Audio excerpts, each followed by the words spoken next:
So welcome everybody to our presentation today with our guest, Max Mirho. He's been with us several times before. We love having this presenter. Just wonderful, amazing presenter, as you all know, since you continually ask me to ask him back.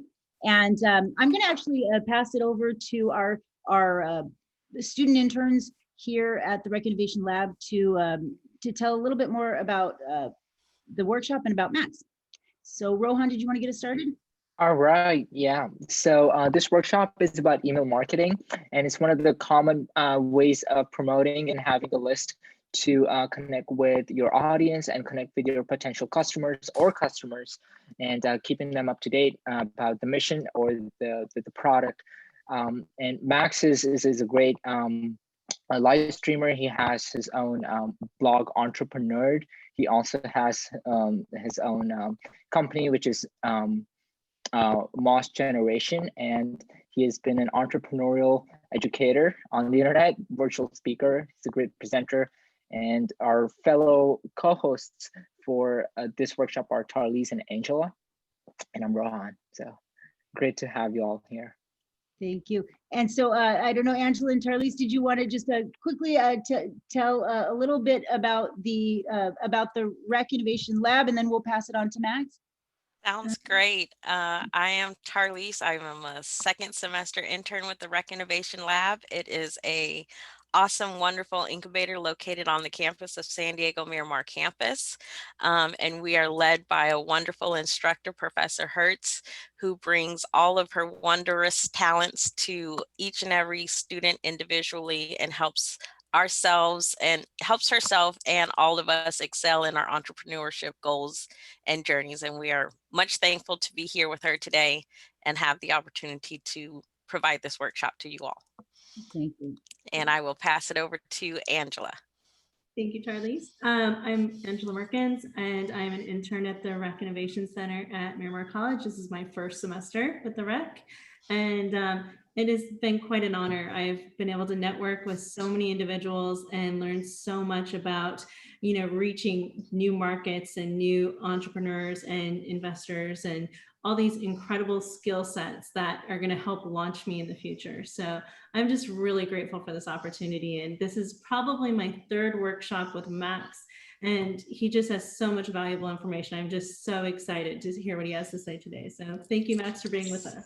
Thanks. And Angela, is there a survey that you're sharing or a link to that at some point? Yeah, I believe Tarlise has that for us. Wonderful. All right. Well, thank you to the student interns who put this together. And Max, whenever you're ready, go ahead and take it away.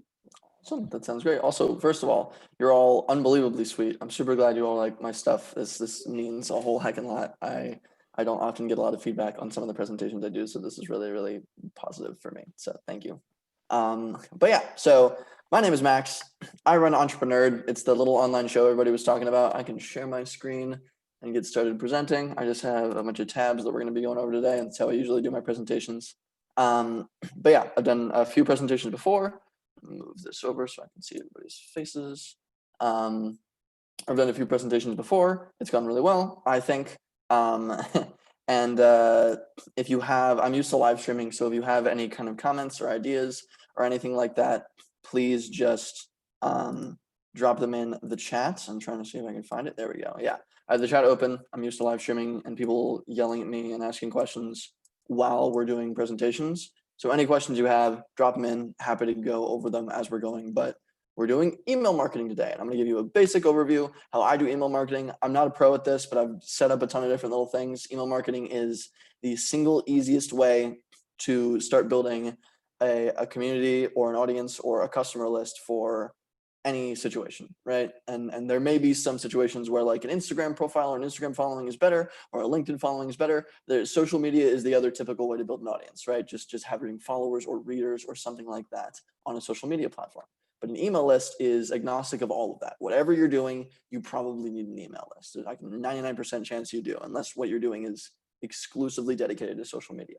And I'm going to show you how to set that up, how to run it, and then how you can kind of interact with your audience and leverage it beyond just setting up a little email list. So that's the shtick. I have a live show. This is my live show, Entrepreneur, where every week we build little mini projects, or the one that we're building this week is going to be a little bit silly. I bought macaroniandcheese.org on a whim on my last live stream on Saturday because I had a funny conversation with one of my friends, and we're going to try to build it into an absurdly professional website and actually monetize it in a couple of clever little ways. But that's just an example of some silly little thing we're doing. This is more goofy than stuff that we usually do. A couple weeks ago, I built an agency, and now we have clients. It's called Unnamed Agency because I didn't want to name the agency. But we do fun stuff. That's the show. If you're interested, let me know. I can post links in the chat. Yeah. So I'm just going to jump right into it unless anybody else has any questions.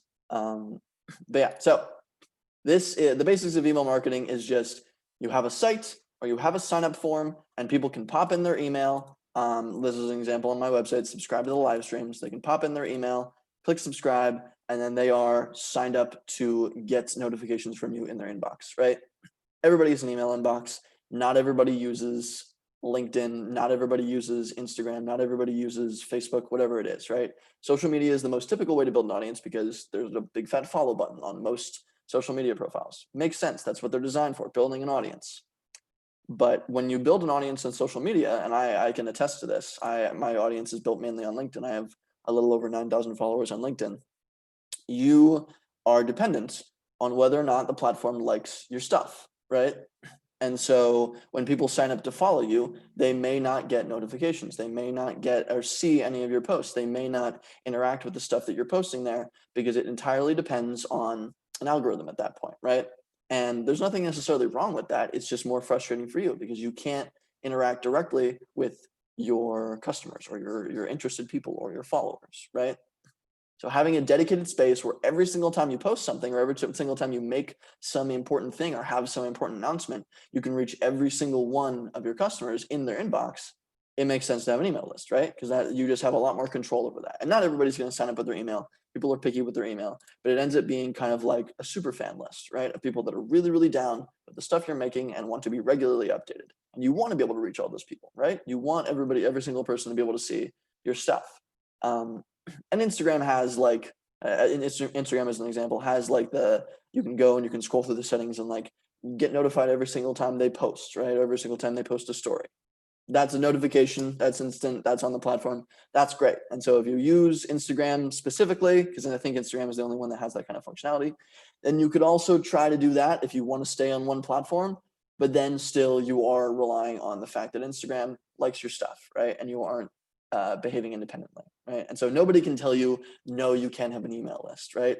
But if things went awry and things maybe got like a little bit hairy on a certain social platform, the point is they're not going to be there forever, right? And social platforms are going to change, everything like that, but email will probably never change, right? Or at least not for a very, very long time. So having an email list is solid, right? It's just, it's a very, very important thing for anybody building stuff. And it's agnostic of industry, right? So everybody can have an email list regardless of what you're doing, whether you're a fitness guru or you're selling dog toys, right? It doesn't really matter. If you're selling a thing or you're making a thing or you're writing a thing, whatever it is, having an email list makes sense. People expect it. So that is the shtick. That is what an email list is. This is generally why it is important. And yeah, I moved to an email list. I only have like 260 subscribers, but I can now contact all of them directly. And all of them I know are people that are genuinely very interested in my stuff because they took the time to actually put in an email as opposed to just clicking a little follow button on a social media account that they spend time on, right? So that's LinkedIn. I can go to that. So now a couple ways to go and actually collect this kind of information, right? How do you go and you collect emails? Well, it's absurdly easy. I've given a little presentation on kind of the basics of how to do this in a specific case before. If you're testing a startup idea, right? That's the biggest use case that I use it in, or at least most often. So I would create a landing page on something like Card. I would just create a little landing page, or I could create it on Webflow like I created here. Little landing page. I create a little email embed where it says, hey, submit your email if you're interested in getting updates about this, or submit your email if you're interested in seeing when the product is launched, or submit your email if you want to receive weekly updates in the dog toy space, right? Or something like that. If you can also create an independent newsletter.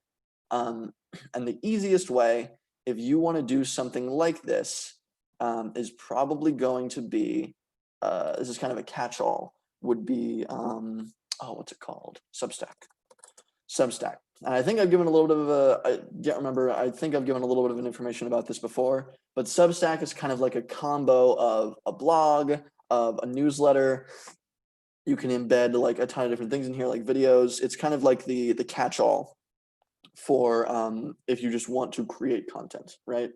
So, and the nice thing is you can embed the Substack sign-up form directly into your website. So if I created a little embed on whatever website thing that I'm using, or if I'm hard coding it from HTML, I could just drag and grab code from Substack. Once I create a newsletter on Substack, pop it into the website and say, hey, sign up if you want this, this, and this, right? Weekly updates, whatever it might be. And then they're on the newsletter, right? And I could create a little tab up at the top or something somewhere that says go to the archive, because Substack also creates an archive like a blog. So if you want kind of a little blog / newsletter / catch-all solution to this, just do Substack, grab it, pop it onto your website with an embed, and you're good. And that's essentially all you need to do. So that's just kind of a simple little solution. But yeah, the most common, just a little side tangent, the most common use for this is, in general, I would say, is if you have a blog, right? Because that means you're producing content maybe every week, maybe every 2 weeks, or you're coming out with something new, usually an article or a video or whatever, but you're making content under the umbrella of your company. The company is making content in whatever space it's in and saying, hey, this is a new thing. You notify them via email. So if you want, like, if you just want to like keep in touch with your people and you don't have like a call to action necessarily, a blog or sign up for the blog or sign up to get a notification whenever we come out with something new is just a nice little baseline, just if you want to get started. Because even if you don't really have an idea yet, starting to build an audience on email is really solid. I feel like I'm rambling a little bit funky. Venkat says, how about Medium? Great points. So Medium is also really good. Medium, from what I've seen, is more of oh my God, it's so dramatic. Everything I read on Medium is so dramatic. Medium is essentially a blogging platform where you can write your own articles, and it shows up really nicely in SEO, and it's just a great place in general for writing written content, right? Long form written content. You could correct me if I'm wrong. I'm not entirely sure. I haven't explored Medium too much. I have written a few little articles on it, and I have experimented with it. You might be able to just link and embed there. So even if you don't want to create a website, you can just grab emails from there, because Medium still, like, even if somebody like follows you on Medium, it's still just like a social media thing, right? Only certain people are going to see your stuff. Not everybody's going to be notified. It gets a little bit weird. You could use Medium as a blog, but if you have your own personal website, you might as well write it on your personal website. But if you want to just get started without building a website, without anything at all, just write some articles on Medium and drop a little link at the bottom of each Medium article to a Substack or a Mailchimp or something like that. So you can notify them. You wouldn't use Substack. You would use something like Mailchimp or Typeform to let them know when you write a new article, right? So then you just start building an audience on the stuff that you write. About Google site. Google site in what sense, Charlie? I'm not like building a site on Google. Is that what that is? Structured wiki and web creation tool offered by Google. By Google Sites, anyone can create a simple website that support collaboration between different editors. Interesting. Oh, I have seen this. Yes. This is one of the Google products. I have not personally used this. I'm going to be totally honest with that. Let me actually give it a quick peek for no more than 2 minutes. I can just create this. Let's check out what a template looks like, because I want to be able to tell you whether or not it's solid.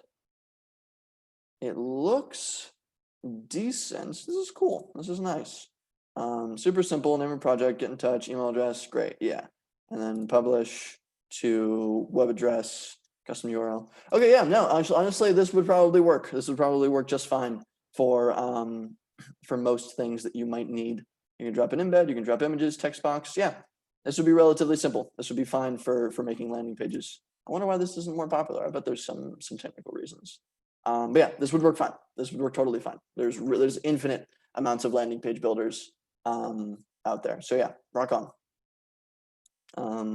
But great, cool, yeah. So if you want to just get started writing and you don't want to build a website, you can use Medium. Great points. If you have a website, or you could also just use this as an independent thing, because it generates a little newsletter form for you. If you just want a newsletter, or you just want to keep in touch with people over email, you could make a Substack. You could also link a Substack to a website that you build for a landing page. tons of different options. Happy to like, if somebody has an example they want to go over or an idea of something that they're building, happy to like use examples on a case-by-case basis. I feel like that might help a little bit more. But for me, using me as an example, I create content on the internet, mostly on social media. As a result, it's hard for me to like consistently stay in touch with my audience, but I do create tons of content every single week. I do a live stream. I chop down that live stream into a highlight reel. My main piece of content is my live stream. I write an article based on each live stream every single week. Because I create so much content, and I also have a large audience on social media, trying to push everybody that I talk to, everybody that sees my stuff, to my email list makes the most sense, because I can't really promote an entire live stream regularly and then collect all that content in a weird different little bits on a social media channel, right? Having it all on my website, having it in one contained place, getting an email subscriber list makes sense for me. Great. It's all content.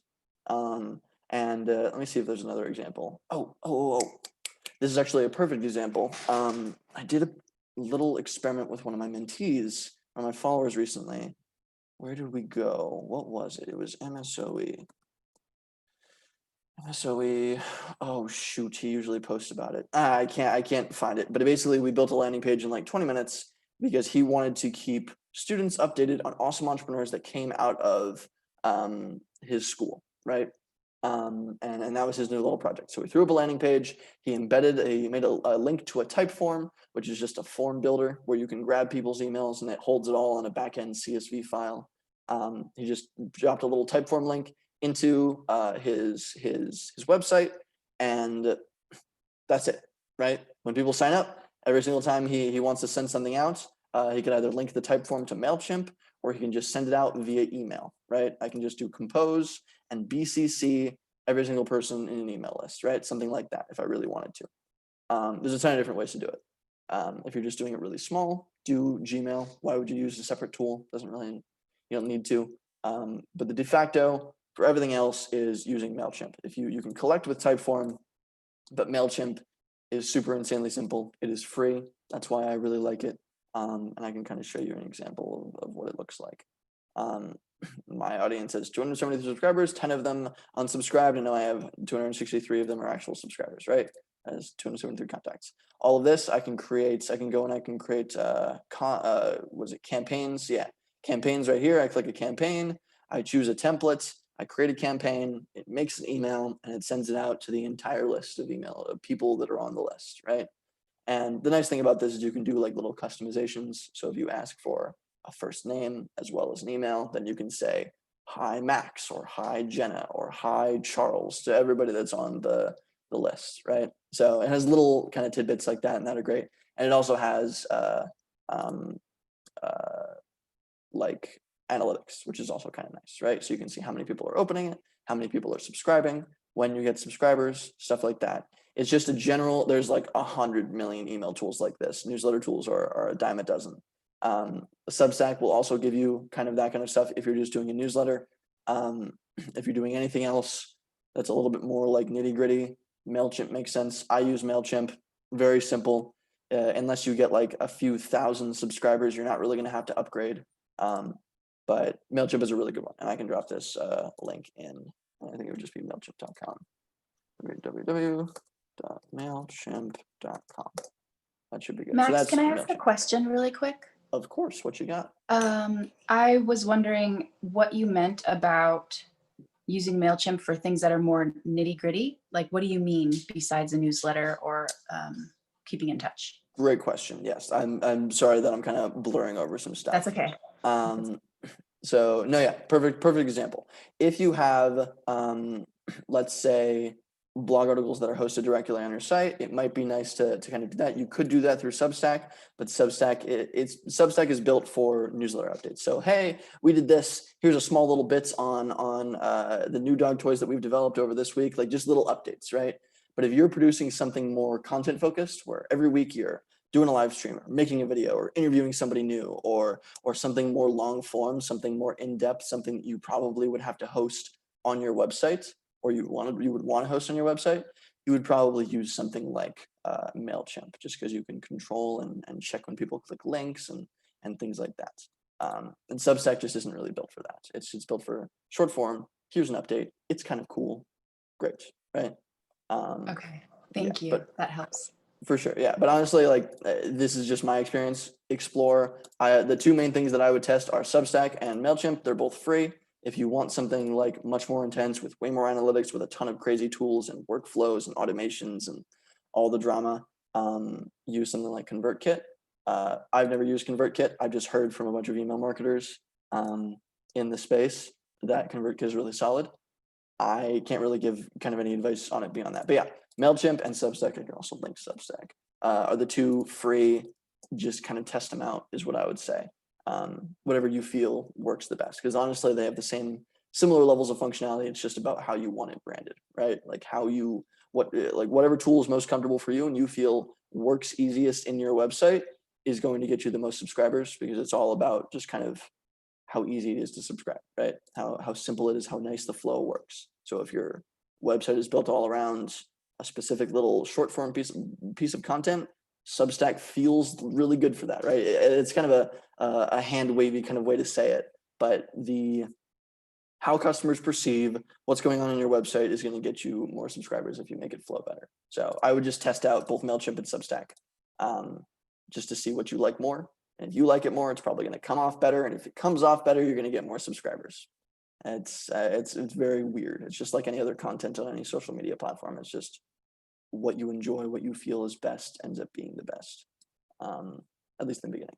So cool. You can collect via Typeform. You can collect via Substack. You can collect via little sign-up forms that you can find on Mailchimp. If you click sign-up forms, you can create a form, an embeddable form, just like Substack is, a subscriber pop-up. There's a ton of things that you can do. You can grab emails a ton of different ways with Mailchimp as well, which is really nice. I really like it. So yeah, I would check out Substack and I would check out Mailchimp. If you want something a little bit different and you can integrate it with Mailchimp, you can use Typeform if you don't like the sign-up forms for Mailchimp. There's a ton of different tools. I'm kind of just blurring over a lot of this. I hope this still all makes sense. I feel it's a little bit disorganized. Dong says, do you ever do cold emailing? Absolutely. So actually, that's a super good point. If you want, I can go over cold emailing as well. I have a little bit of tips and tricks and tools on cold emailing. That's separate from email marketing. That's more like sales and outreach, but I can quickly go over that for sure. Would love to. But to answer Tanya's question earlier, more like how do you communicate, like the next step, once you have an email list, once you have even like 2 or 3 people on that email list, what do you do next, right? So how do you follow up with those people? The nice thing about an email list, you can't really do this on social media, you can't really do this anywhere else, is you have, again, direct interaction with your audience. So you can do stuff like this. This is a little tool that I'm experimenting with. It's called PWA. I'm a beta tester. I really like it. It's for LinkedIn and LinkedIn messages. I really enjoy it. And they shot me this. They say, hey, beta tester, we need your opinion, right? I've never received anything like this on social media. The email is the only place that you can really do this kind of stuff. So if you want feedback, or you want to send forms, or you want to send like feedback forms or new products or things like that to your audience, really the only way to do that is with an email. That's where people expect it. That's where it kind of works. You get weird stragglers and people coming in from all directions on social media that you might not want. So email is the only place that you can do this. But I have a little feedback form here, right?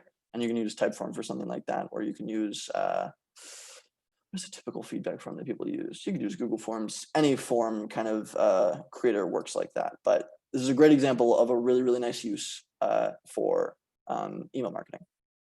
This stuff is, just on a quick rant, so underrated. Nobody does this. I was really glad that people kind of sent me an email on this, because no matter what startup you're building, no matter what you're doing, even if you're just creating content like me, I regularly try to ask on my live streams and on everything else, what do I need to be doing different, right? What do you like? We need your opinion. I would love honest feedback on the stuff that I'm making, right? So if you're building a product, if you are creating content, if you're really doing anything that like customer facing, asking for feedback is unbelievably important, and very few people do it, and it's very frustrating. And the only way to do that is really via email or in the midst of the content. So maybe on the blog article or on the live stream for me. But yeah, highly recommend an email list for anybody building a product or a service exclusively, almost exclusively because of this. Because yes, you need to keep in touch with your customers. Yes, sending out little notes, and I can show you some of my examples of little notes that I send out. That's all important, great. But being able to directly ask the people that have like said, I want to know about this, being able to directly ask every single person that is genuinely interested. They put their email in, they're genuinely interested. Being able to ask them what is good, what is bad, what do you hate, what do you like is critical, because customer discovery and like getting feedback on what you're building should never stop. Doesn't matter how big of a company you are. So this is the main reason that I'm recommending email marketing. And this is the main reason that you should get an email list going, just because you need to learn all about what your customers think. So great. And then let me go over a quick little example on my Mailchimp of something that I would do just to keep in touch with my audience, right? I create content every week. It's good to keep in touch, good to keep me top of mind, right?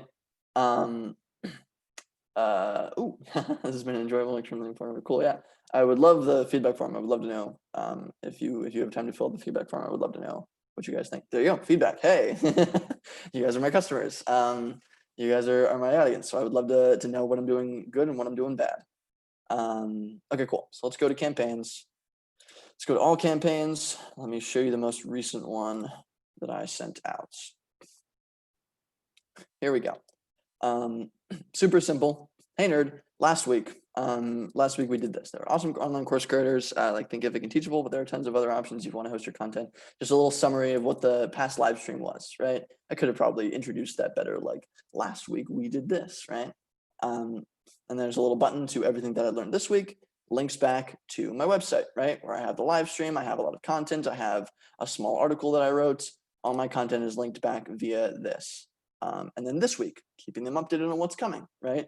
Wednesday, the 7th, Wednesday this week, from noon to 1:30, we're building macaroniandcheese.org, right? Just kind of keeping them updated. This is what we're doing. Awesome. Very, very simple things. Honestly, this is my personal preference. I personally enjoy newsletters that have like the most limited amount of stuff in them possible, because everybody's expectation for a newsletter is that it's going to be, all right, there's going to be a 10-minute read. Let's check it out, skim it, whatever, right?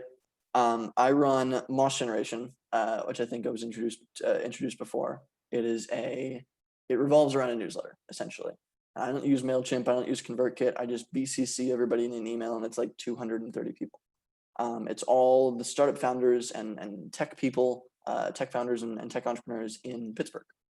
And every time I want to update them that we're having a new virtual event, I send the shortest email possible. I say, hey, comma, 2 things, comma.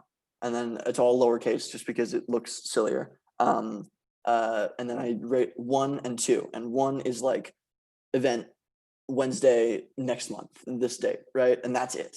And then the next one is, hey, sign up form for this little thing. And then I say bye. And then that's it. Like it's like almost made jokingly simple and jokingly small, and I'm targeting that towards the audience, right? Because they're all unbelievably busy. They run companies, they're all over the place. And so to them, getting an email is like, ugh, right? Because it's just more stuff on their plates. And that's honestly with a lot of people. So I make it as short as humanly possible. And as a result, we get a lot of readers on the email because they know it's going to be stupidly short, right? As an example, here's The Hustle, right? And their entire product is just the newsletter. Every, I think, day or something. Is it every day? Yeah, daily news straight to your inbox. Their entire product is the newsletter. They have like over 1 million readers. They're the most popular business newsletter that I've seen. And they, business and tech in 5 minutes or less, right? They still try to keep it simple, but they do have a lot of content, right? And they're updating you on everything that's happening in business. So it makes sense that they're longer form.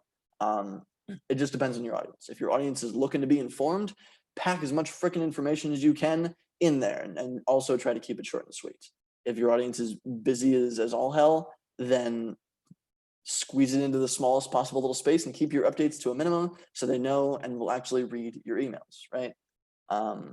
Because everybody gets tons of emails. Even if you're a student, you get tons of emails. So those are just kind of examples. Depends on your audience. Those are a couple ways that you can follow up with little tidbits of, hey, this is what we did this week, or hey, here's an update on a person we interviewed, or hey, here's a new podcast episode, or hey, here's a new live stream, or hey, here's a new deal. That's another really common thing. You can, of course, use it for advertising. I'm sure everybody gets lots of emails from lots of different companies that they've signed up for, like ASOS, here's a new pair of shoes, right? Here's this weekly set of deals, right? Here's t-shirts for 60% off. Who's this for 20% off? So of course you can use it for actual product marketing, and you should.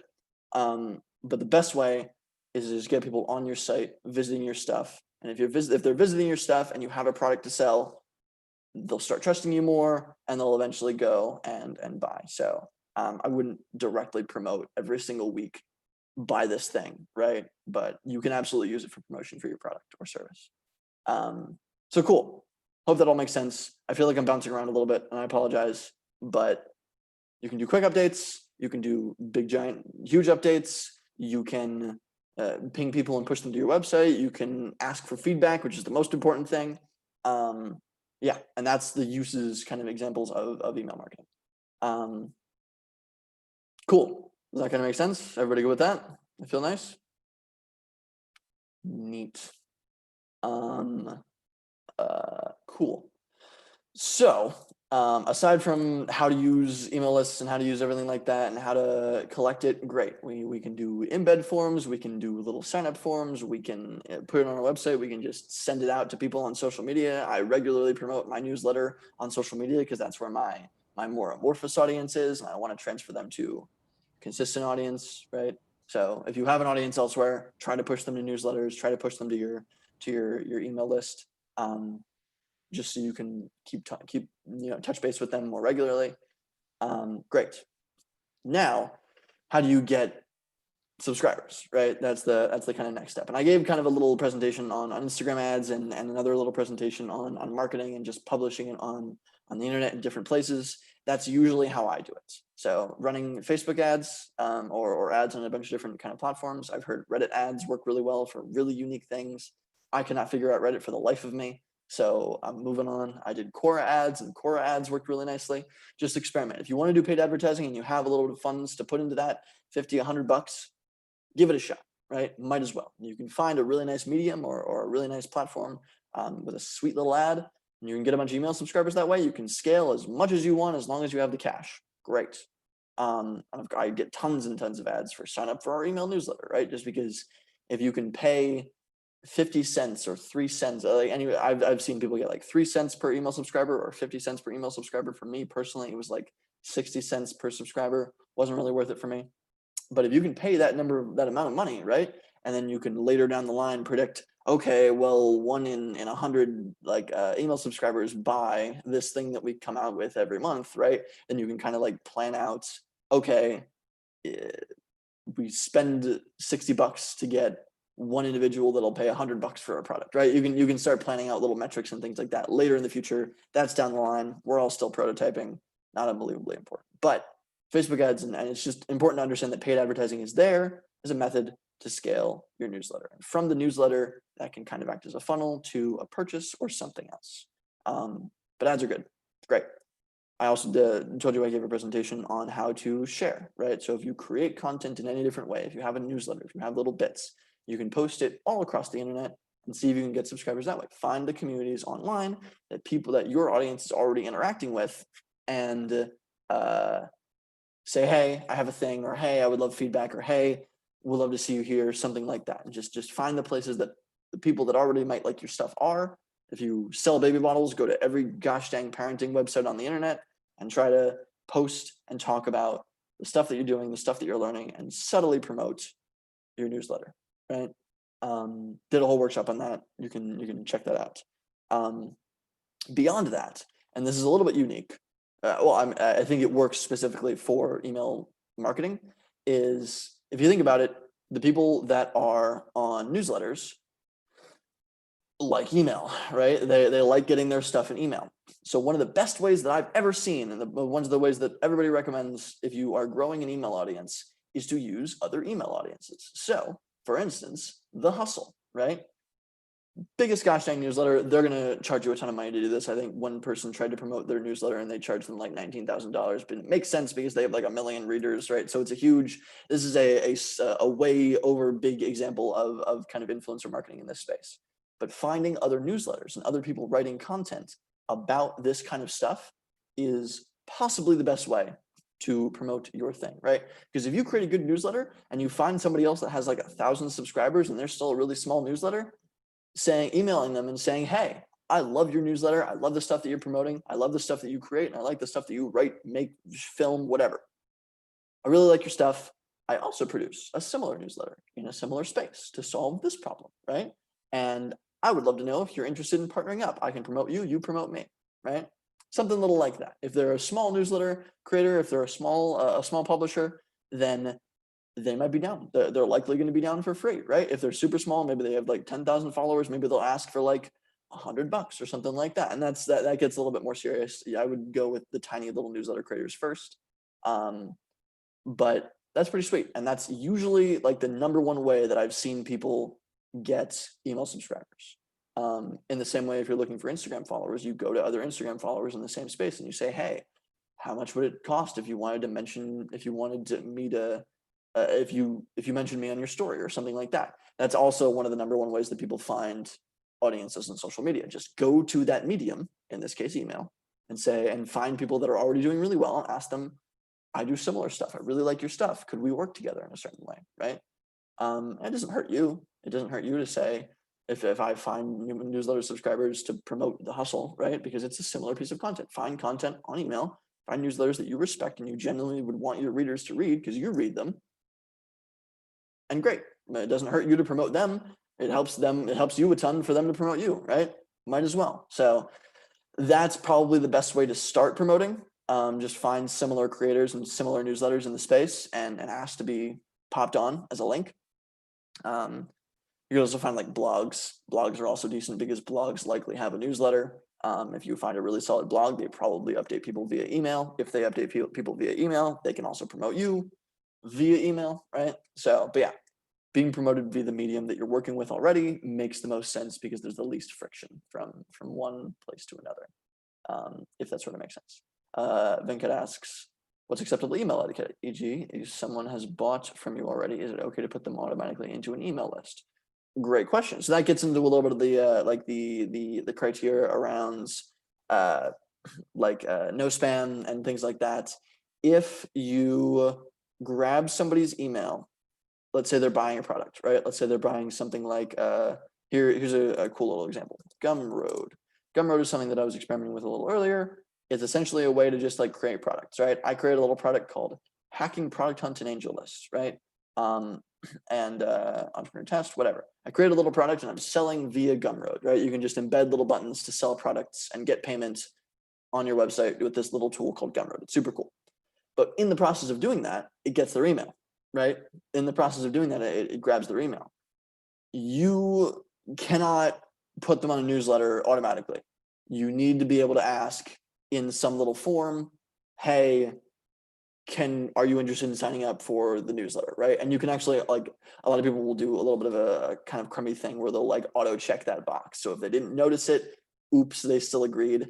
I don't know if I fully agree with that, totally depends. But if you are going to email somebody regularly and you're going to put them on a newsletter where every week or every day or every whenever you send them an email, in order to do that, you have to get valid confirmation from them that I want to be on this list. Otherwise, it counts as spam and you can get in all sorts of trouble. It's not a huge issue when you're first starting. I've never run into anything like that. I've been relatively careful with it, but I'm sure I messed up somewhere. Not unbelievably important, but if you start to hit like hundreds of email subscribers, people can start to complain, and then your Mailchimp account might get shut down. Like stuff can get complicated, but you have to ask very directly, do you want to be on this email list? And if they say yes, while they're signing up for something else, that's also fine. But if they say yes, and they check a little box or they put in their email somewhere, knowing full well that it means you're signed up for the newsletter, then you can send them as many emails as you want. But you have to ask that. So good question. Very good question. I didn't mention that before. But yeah, you got to be a little bit careful. So cool. That's kind of a general rundown. That was a little bit more disorganized. I feel like I didn't have as much kind of organization to how that works as some of my other workshops, and I apologize. I hope that was interesting. Hope that was valuable. I'm sure I left a ton of ends like open and all over the place. Please give me feedback. Whatever questions you have, hit me up. Would love to hear them. But yeah, that's email marketing, and that's kind of how it works. And don't apologize, please. That was great. That was jam-packed full of useful information, and I personally got a lot out of it, and I appreciate it. So thank you so much. Questions from the audience? Yeah, hit me up. I wanted to add the same thing that Max did great, and it was very informational. It was very informative, and we all learned a lot. So thank you. So glad. I'm super, super glad. Yeah, I feel this is one of the presentations. The previous presentations that I've done, I've given like 5 different times at 5 different places at least. And so I feel a lot more comfortable with that. So this felt a little bit like more experimental. Like I understand the stuff. It's just about whether or not I can present it like in an understandable way. So I would appreciate feedback. Yeah, for sure. They've so in the chat there's the link to the feedback form. And by the way, we Max shared some really great links in the chat. If you don't know this, as soon as you close out of this workshop, the chat goes away. So the way that you can save that is if you go ahead and click on the chat at the bottom of your screen, there's a little box with 3 dots next to each other. If you click on that, you can just save that chat. And then That's super cool. Yeah, right before I leave any meeting, I always try to do that. So would anybody wants to take a photo together? Let's turn on our cameras and we can take a little photo together. I'm going to go ahead and stop the recording here. Raj says, I'd love to hear advice about cold emailing tips as well. Doesn't sound